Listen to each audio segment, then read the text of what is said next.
Enak benar nih Dewan Pers, gua yang kerja, gua yang mikir, gua yang berusaha untuk menghadirkan sesuatu atau karya yang terbaik, mau enaknya doang dari hasil-hasil konten kita.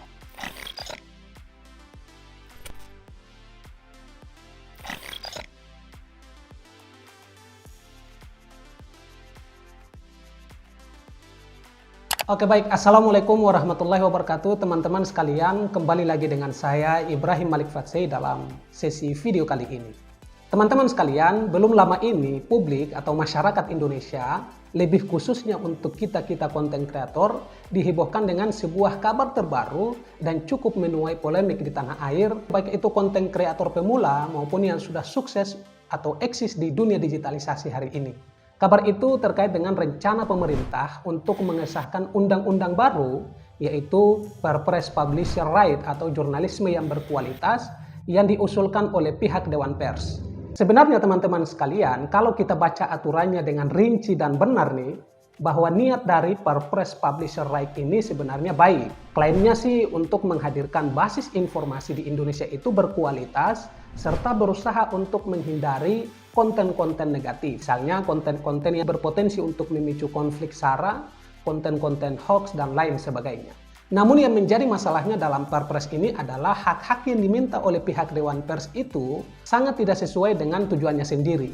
Menurut Dewan Pers, ada dua tujuan dari rencana Perpres Publisher Right ini. Yang pertama, agar platform digital untuk selalu mengkonfirmasikan kepada perusahaan pers setiap kali ada perubahan algoritma dan formula bagi hasil. Enak benar nih Dewan Pers, gua yang kerja, gua yang mikir, gua yang berusaha untuk menghadirkan sesuatu atau karya yang terbaik, mau enaknya doang dari hasil-hasil konten kita. Masalahnya nih teman-teman, misalnya nih Google dan platform lainnya mencoba untuk mengubah algoritmanya. Dewan Pers itu harus mendapatkan informasinya terlebih dahulu, maksimal 28 hari sebelum mereka merilis algoritma mereka. Algoritma menurut Dewan Pers adalah sistem yang bisa mempengaruhi trafik dan distribusi konten.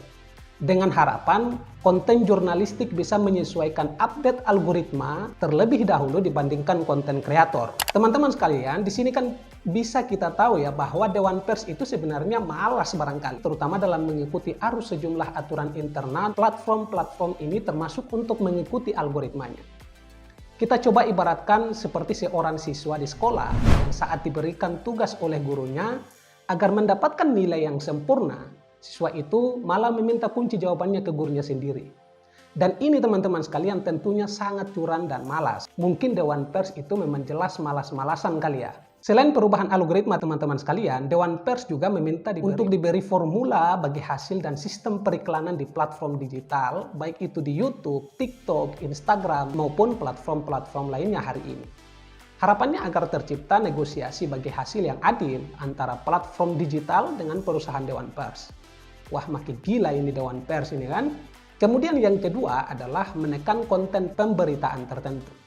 Maksudnya adalah nantinya Dewan Pers itu akan mengontrol berita yang boleh ditampilkan nantinya dan juga dilarang untuk ditampilkan di platform digital hari ini. Menurut pasal 7 ayat 1 poin A dan B berbunyi bahwa perusahaan platform digital wajib mendukung jurnalisme berkualitas, termasuk mencegah penyebaran dan atau komersialisasi konten berita yang tidak sesuai dengan kode etik jurnalistik, sesuai ketentuan peraturan perundang-undangan, dan menghilangkan berita yang tidak sesuai dengan kode etik jurnalistik berdasarkan rekomendasi dari Dewan Pers. Menurut saya, bukankah hal ini bisa saja disalahgunakan jika saja pemikiran pihak Dewan Pers ini subjektif ya? Ya biasanya main kasar dan sepihak, atau mungkin saja hanya menampilkan platform digital kenalan mereka saja. Misalnya Undang-Undang ITE saja hingga saat ini masih banyak yang menyalahgunakannya untuk kepentingan kelompok tertentu demi keuntungan-keuntungan tertentu. Bagi pembuat berita yang membuat berita sudah sesuai, bisa saja ditarik atas perintah Dewan Pers kalau saja tidak sesuai menurut pihak Dewan Pers. Nah, ini kan secara sadar Dewan Pers itu menyimpang dari tujuan kesetaraan dan keseimbangan itu sendiri. Hingga saat ini, platform digital di Indonesia itu masih belum setuju dengan usulan Dewan Pers ini, terutama dari pihak Google yang bereaksi lewat Indonesia Google Blog. Menurut Michael Browning sebagai Wakil Presiden Urusan Pemerintahan dan Kebijakan Publik untuk Google Asia Pasifik, bahwa Google itu khawatir jika rencana Dewan Pers itu disetujui tanpa direvisi dulu. Bahwa peraturan ini akan berpotensi untuk membatasi keberagaman berita yang dikonsumsi publik Indonesia saat ini. Hal ini juga sangat memungkinkan Dewan Pers untuk menilai berita secara subjektif.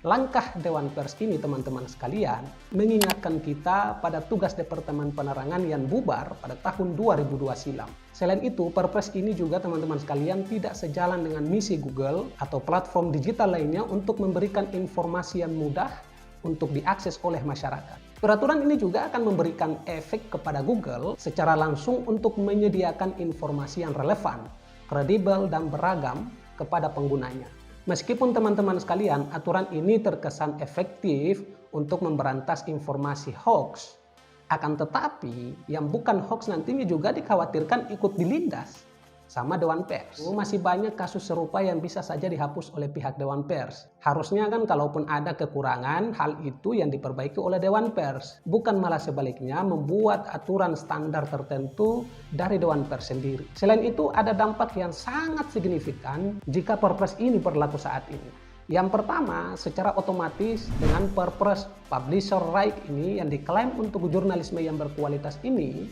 hanya menguntungkan penerbit berita dan perusahaan pers yang besar. Penerbit berita atau perusahaan pers yang kecil-kecil saja bisa sangat dirugikan dengan aturan ini.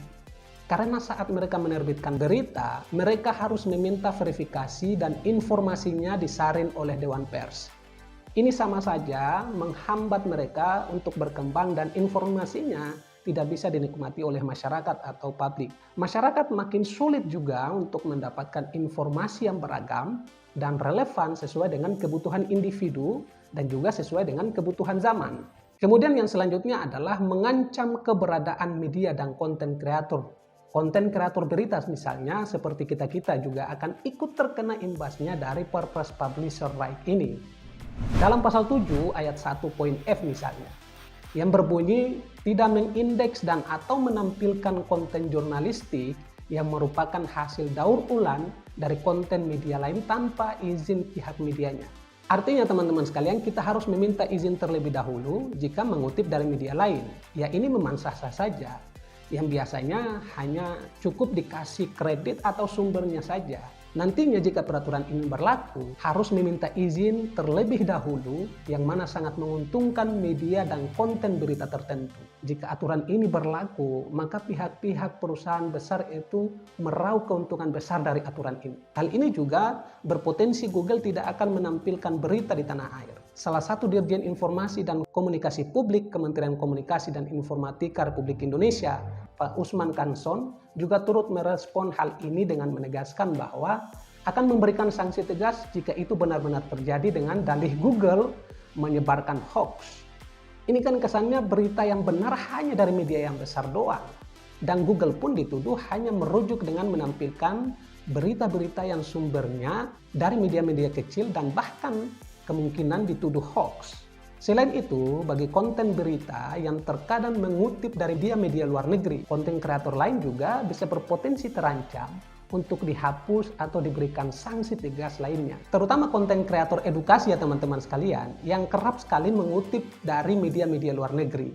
Menurut aturan baru ini, harus dan wajib meminta izin dulu ke pemilik sumber beritanya untuk mengutip dari media luar negeri. Dan seperti kita tahu teman-teman sekalian, ini tentunya butuh waktu yang tidak sebentar. Selain itu, konten yang tidak mengutip media lain juga berpotensi kena akibat dari peraturan algoritma usulan Dewan Pers ini. Karena Dewan Pers harus mengetahui algoritma terlebih dahulu minimal 28 hari sebelum dirilis. Dikhawatirkan juga konten mereka secara langsung termakan atau ditenggelamkan oleh pihak Dewan Pers karena media berita besar yang diutamakan oleh pihak Dewan Pers. Kalaupun tidak mengancam, pendapatan mereka pun akan berpotensi menurun, yang mana pada ujungnya mengurangi staf ataupun para pekerja mereka karena hasilnya tidak memuaskan. Konten kreator kecil juga ikut terancam dan tidak bisa berkarya lebih jauh meski kontennya sangat bagus-bagus akibat dari Perpres usulan Dewan Pers ini. Hal ini juga sekaligus memberi kita ingatan kepada informasi penyiaran Indonesia yang akan membatasi OTT seperti Netflix, Amazon Prime, dan lain sebagainya dengan dalih tidak sesuai dengan budaya di Indonesia. Namun, rencana ini ditolak oleh KPI yang tidak bisa memberikan acara televisi yang berkualitas dan memberikan media pertelevisian dalam menyiarkan acara yang hanya dinikmati orang tertentu, seperti emak-emak yang menyukai acara sinetron dan drama Korea dan drama India. Oleh sebab itu, kami mendorong pemerintah dalam hal ini Pak Presiden Jokowi agar bisa kembali membaca aturan diusulkan oleh pihak Dewan Pers ini dengan saksama, dan kami menekankan agar Pak Presiden meninjau ulang aturan tersebut. Jangan terlalu terburu-buru untuk menandatangani soal Perpres tersebut. Karena rencana aturan baru yang diusulkan oleh Dewan Pers ini sangat terkesan tidak adil, dalam artian hanya menguntungkan sepihak dan mengabaikan pelaku lainnya yang bergerak di bidang yang sama. Pada kesempatan ini, semoga harapan-harapan yang disampaikan dapat menjadi pertimbangan oleh pihak pemerintah, terutama Pak Presiden, agar tidak terburu-buru untuk menandatangani aturan tersebut. Nah, dan bagi teman-teman konten kreator, tetap selalu semangat berkarya, memberikan edukasi, memberikan informasi yang bermanfaat bagi masyarakat. Terima kasih, dengan saya Ibrahim Malik Fatsei. Semoga ketemu di lain waktu, di video-video selanjutnya. Salam kreator, salam Indonesia Raya, sampai jumpa.